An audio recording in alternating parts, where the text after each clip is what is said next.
Hi, thanks again for tuning into Sin's Workshop. Today we're going to be talking about Of Silver and Shadow by Jennifer Gruenke. Hope I pronounced that right. Probably didn't, but we'll see. Anyway, this is a young adult fantasy novel. Basically follows Ren. She is a silver wielder. You know, silver is a type of magic that has pretty much been outlawed. Everyone except for the king should not have, this magic, and if you do have this magic and you're found out, you're pretty much executed on the spot. Someone discovered Ren had the magic when she was a child and set her home on fire, killing her parents. This has led to a life of crime for her. She's a great thief, she's a great fighter, she's incredibly self-indulgent, and a great card player, and I think that's really great about her. She's pretty much the definition of a reluctant hero, and I really appreciate that about her, that she is so reluctant as far as heroism goes. She doesn't want to be a hero. She just wants to stay alive. She just wants to keep her one friend alive and pay off this debt she owes to she took on from someone else who she lost. So I think that's great about Ren. She has a really snarky attitude. She is so abrasive sometimes. And she doesn't shy away from who she is. She is very true to herself, very true to her identity. And I think that's great that she has a lot of levels to her personality. And that goes for all the characters except for Derek. You have Kellen, he's a prince, and he's unlike his family. He escapes the palace, and he runs a, fighting pit, not out of cruelty, but because he's trying to find his place in the world. He has a good heart. At the end of the day, he's not like his family at all.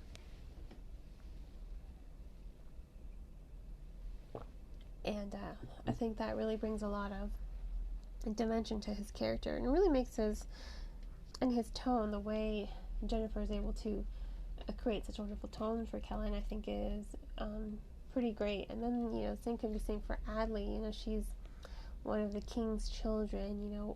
She's an orphan from one of his invasions. He's taking these kids and he's turning them into killers.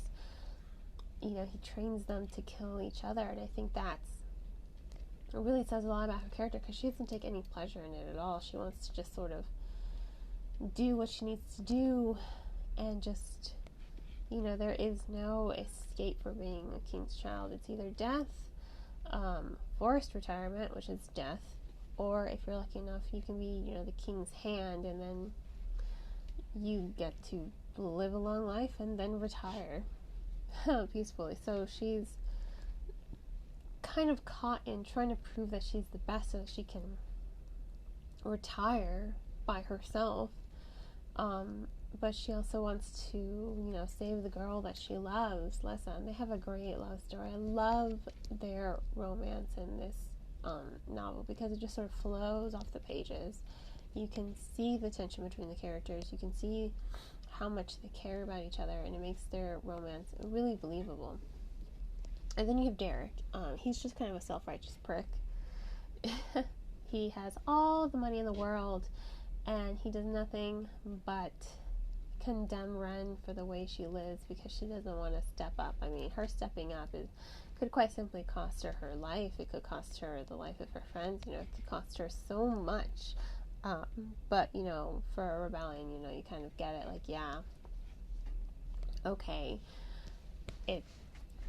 yes, she should step up and be a hero, but when you understand where she comes from, you understand why she isn't a hero, why she's not doing anything to stop anyone, because she's lost so much in her life just by having magic.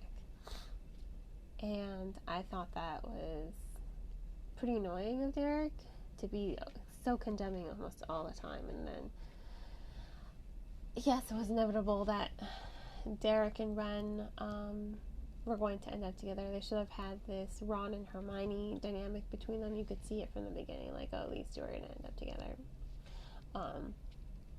But what I didn't like was how it felt forced. You know, it didn't, especially when you have it up against Adley and Les's love story. I mean, Derek and Ren's love story felt really, it felt really forced, very rushed, very much of, oh, these two characters who hate each other are going to end up together. Like, okay, yes, sure, that can happen, and usually doesn't happen. You know, it's a pretty common trope in young adult fantasy.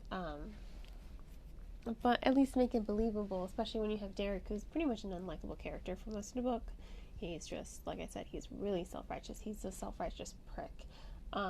You kind of want Ren to punch him in the face all the time, especially when they're together. So their dynamic, it does border on annoying and repetitive because it just doesn't feel fresh. That being said, you know, the rest of the story is really well written. It moves so fast. I mean, this is the fastest paced story I think I've ever read that has kept my attention. I don't get lost in it. You know, it's smooth. It's written very smoothly, and I have to applaud Jennifer on doing that, on creating a really high tension story with great pacing and 75%. 3 out of 4 characters have great characterization and great voices. So it does make for a pretty enjoyable read for overall, and I really did enjoy it at the end of the day. I did think it was a thoughtful story. I love the rebellion. I love how silver is magic. I love this idea of the magic, and I do like how there is this critique on social structure. You have all these rich people who, they live across the bridge in their nice little neighborhood, and then you go across the bridge and then you see all the people who are kind of forgotten, and it's kind of sad. These people just kind of ignore the poor. It's a good critique on, I'll say this about Derek. He does use his influence, his power, his money to make a difference. So I will say that, if you're going to have all this money and power, you should use it to help others, just like Derek does. You should use it to make a difference. And I think that's probably the most redeeming thing about his characterization.